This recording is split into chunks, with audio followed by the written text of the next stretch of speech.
Hey everyone, welcome to the channel. I'm the Frugal Father, and I am here to talk to you today about the 9 secrets that the Amish use to cut household costs by 50%. So we all know, or hopefully we know, that the Amish are known for their thriftiness, their practicality, their resourcefulness, and their sense of community, okay? I really enjoy those qualities because I find value not always in money, but in what my money can do for me and the contentment it can bring. Okay. So let's get into it. Number 1, growing your own food. They have vast gardens, beautiful gardens that are out there full of delicious fruits and vegetables that they that they grow themselves, that they can cook themselves, can themselves, and then sell, of course, at their farm stands. My take on it is I've done the same thing. My entire family has had a backyard garden their entire lives, and it's been passed down to myself, and I'm passing it down to my kids. So we know what we're growing. We see the excitement in our kids' faces when they get to plant the seeds and water them and watch them grow. And we get to pick it and put it into our food and our dishes. We know exactly what we're putting into. So definitely ensuring that we're growing our own food, we're making our own food, and we're seed saving at the very end so we don't have to go back out and buy more seeds the following year. Number 2, they master DIY projects. Anything that the Amish have made, a few of the pieces that we've bought here in our house, have been solid pieces of furniture. Their craftsmanship, their attention to detail, the durability outlast anything else that you can buy out there, in my opinion. They know how to build barns and houses. They can fix things. That's not my forte. That's not what I do for a living. I don't go out, I don't build houses for a living. But what I do is I learn to do simple repairs around the house that I've either been taught by my father or I've learned on YouTube. So, fixing things like replacing faucets, fixing the insides of toilets, caulking, all those basic things you can do. And trust me, if I can do it, anybody can do it, right? Number 2, they embrace craftsmanship for extra income. They make beautiful quilts, they bake. So they're turning all the things that they do into income, or what we would consider a side hustle. If you like to bake during the holidays and sell it out on places like Etsy or Craigslist or Facebook Marketplace. Create your own advertisement, go to craft fairs or local holiday festivals. Just putting yourself out there is scary. I know, I get it, but the interaction with customers, they want to know who is that person behind that jar or behind that product or behind that piece of clothing. They want to know who you are so they can interact with. And the positive interaction that they will have with you may increase your sales. So always think about doing something extra. Next, use bartering instead of buying. I do this sometimes. I don't do this a lot.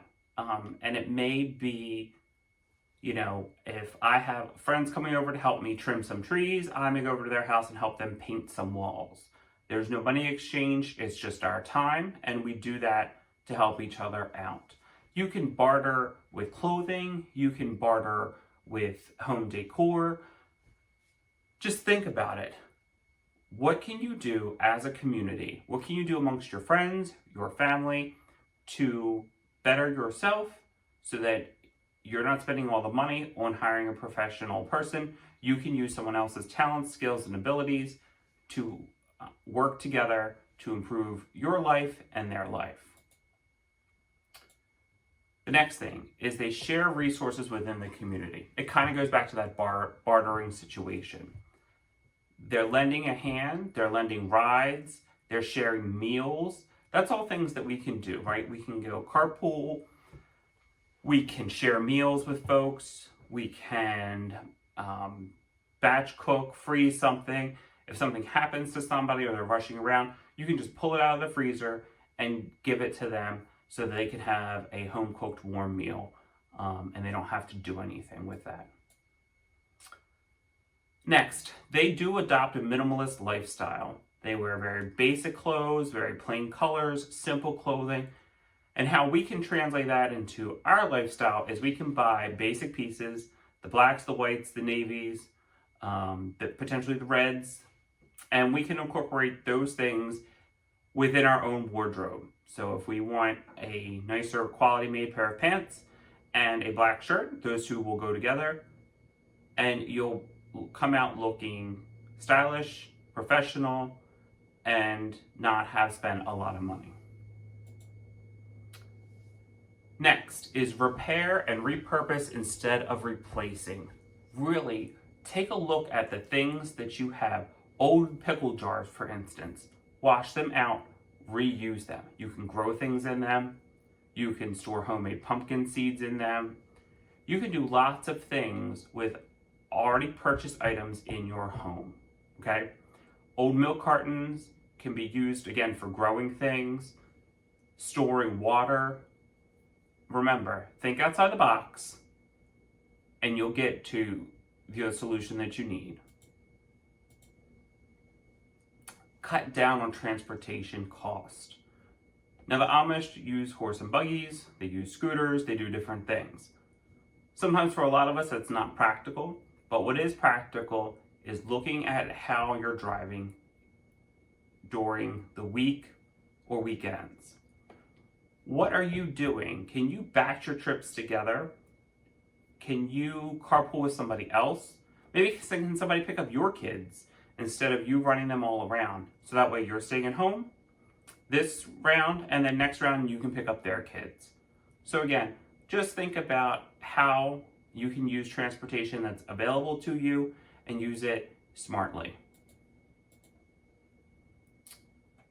And last is homemade meals and bulk buying. I love making homemade meals. I like the taste. I like to know that I can put my own spin and twist on things. That gives myself and my family great satisfaction. Now, do we like some conveniences like bread that's already baked and sliced for us? 100%. But if you enjoy doing that, keep doing that. Share tips and tricks and recipes in the comment section of your best homemade dishes or shortcuts in the kitchen so that everybody can incorporate something maybe into their home and their lifestyle. Bulk buying. We can all get bulk things at Costco or Sam's, and we can store it properly, take it out of its packaging, and put potatoes and onions in baskets in a dark place, cool dark place. We can take things out of spaghetti, out of the boxes, and put them in glass containers to last longer. So again, you can buy in bulk, you just have to repackage it for longer term storage. Well guys, that's it. I hope you guys got something out of this video. Please like, comment, share, and subscribe below. And I look forward to seeing you guys in my next video. Take care.